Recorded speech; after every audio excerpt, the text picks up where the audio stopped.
अस्सलाम वालेकुम, नमस्ते। और तमाम बीजापुर के जो जनता है उनको आज ये समझाने की मैं मेरी तरफ से कोशिश कर रहा हूँ कि आज कर्नाटक के एक पवित्र स्थान जिसे विधानसभा किया कहा जाता है, वहाँ पर हमारे बीजापुर के एमएलए 59 एमएलए बीजेपी से इनको पीछे से मारकर बाहर निकाला गया है। ऐसे एमएलए जो हैं ये वहाँ पर ठहर कर किसी डीजे के विषय में सरकार के साथ चर्चा हो रही है, और वो जो चर्चा हो रही है वो सरकार की और अपनी चर्चा हो रही है। इसके अंदर एमएलए जो हैं हमारे बीजापुर के एमएलए, इन्हों 5 टाइम अजान का नाम ले रहे हैं।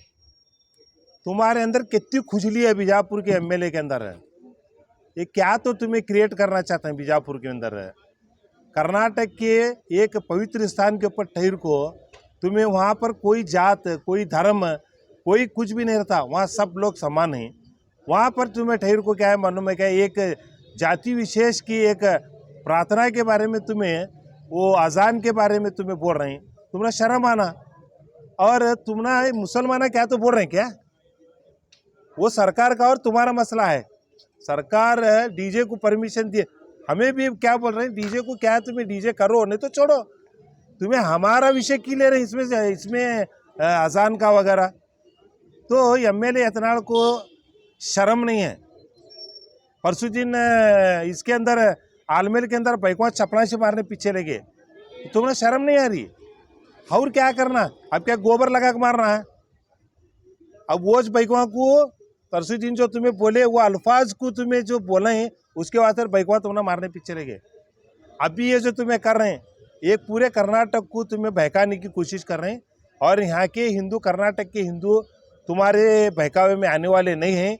यहाँ के हिंदू अच्छी तरह जानते हैं तू एक नाटकबाज एमएलए है, कहाँ कैसा रहता तो वैसा बजाते फिरने वाला एमएलए है।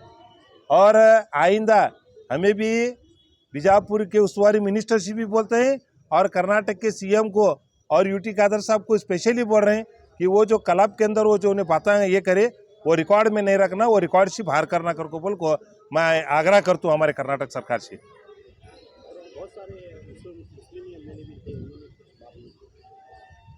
हमारे मुस्लिम एमएलए भी जो हैं तो उन्होंने भी कई को मुँह मुचले को छुपटेंगे, ये भी समझ में नहीं आ रहा। मैं बीजेड जमीर अहमद साहब से बार बार परसों दिन भी उन्होंने खाली बातें करे, गाड़ी पर फिरे तो तुम्हें एमएलए और ये मिनिस्टर नवे कम्युनिटी के बारे में तुम्हें बात करो। बीजेड जमीर अहमद साहब मैं तुम्हें खास स्पेशली तुम्हारा नाम लेकर बोल रहा हूँ, और यूटी कादर साहब जो हैं उन्होंने एक अध्यक्ष है, उनका भी एक मान सम्मान अलग है, उन्होंने क्या भी नहीं बोल सकते। रहमान खान साहब क्या कर रहे हैं? हाँ, हमारे मिनिस्टर वक़फ़ के मिनिस्टर क्या कर रहे हैं, हमारे हज के मिनिस्टर क्या कर रहे हैं, हमारे ये जो मुस्लिम एमएलए हैं इन्हों वहाँ बैठ को क्या कर रहे हैं? इनका भी अपना फ़र्ज है उसका जवाब देना। कई के वास्ते उन्हें क्वेश्चन कर रहा, कई के वास्ते उन्हें बीच में उठने लगे, क्या नहीं वो गए गड़ी जो बीच में उठ को मुसलमानों का नाम ले तो खलास क्या, मुसलमान के विरोध बोले तो ख़त्म क्या। और मुसलमानों के एमएलए से भी में रिक्वेस्ट कर रहे हैं, आने वाले दिन के अंदर बीजापुर में तुम्हें भी अगर उसका वहाँ विधानसभा के अंदर ठहर को अगर सही सी जवाब अगर नहीं दिए तो बीजापुर में आए के बाद तुम्हारा विरोध करता है। मैं ये स्पष्ट तुमने हमें चीज़ें चैलेंज कर रहे हैं आज। बीजापुर